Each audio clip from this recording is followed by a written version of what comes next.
Ya, kasus-kasus kekerasan pada anak di tempat seharusnya jadi tempat mereka aman jadi catatan kelam. Tak sedikit daycare beroperasi legal, perizinan hingga pengawasan jadi sorotan.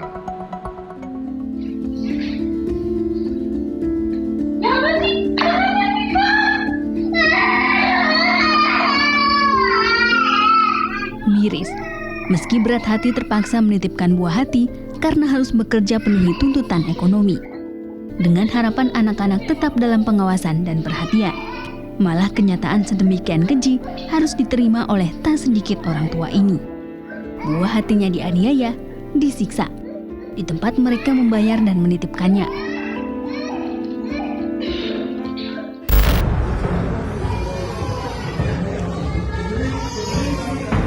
Dalam waktu berdekatan, setidaknya 2 kejadian terungkap di Aceh dan Jogja. Mirisnya lagi, terungkap pula yayasan ataupun penyedia-penyedia jasa ini tak berizin resmi.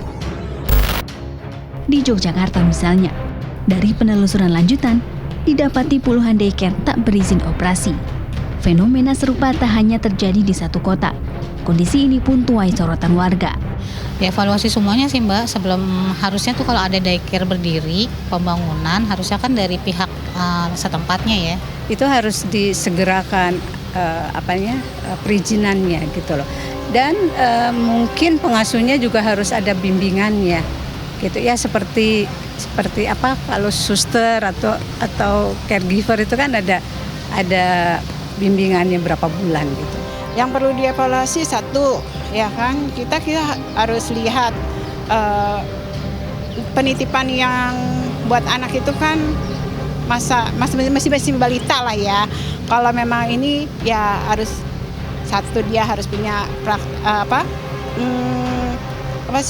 kalau dibilang praktek pelatihannya, setelah pelatihannya tempatnya, terus dia sudah punya pengalaman atau tidak gitu. Kami semua kita berharap tentunya perizinan itu adalah nomor satu, apalagi ini menitipkan tempat penitipan anak ya.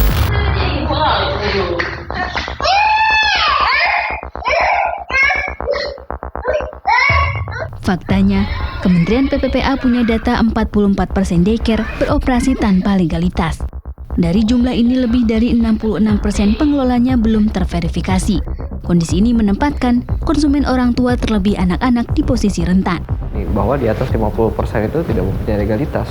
Artinya ini adalah kegagalan sistemik yang harus dibuat oleh pemerintah sebagai refleksi dari sisi hulunya, dari sisi pengawasan, dari sisi legalitas, hingga sisi hilirnya soal pengawasan sehari-hari.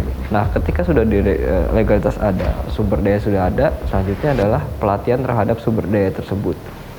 Apa yang diperbolehkan, bagaimana mendampingi kelompok konsumen rentan, dalam hal ini adalah anak-anak. YLKI mendorong pemerintah jalankan fungsi bukan hanya menerbitkan izin, namun juga memastikan verifikasi, pelatihan SDM, hingga audit berkala terhadap seluruh daycare. Kalau YLKI menilai sebenarnya evaluasi yang harus dilakukan oleh dari sisi pemerintah itu sendiri sebenarnya dari sisi regulasinya itu sendiri. Maka sebenarnya perizinan dari sistem perizinan itu harusnya perizinan yang level high risk gitu, sehingga juga ketika perizinan itu mengajukan perizinan, pemerintah itu nggak serta-merta memberikan suatu izin, tapi juga harus ada verifikasi dulu, asesmen di sana. Secara aturan, daycare merupakan bagian dari layanan pendidikan anak usia dini atau PAUD.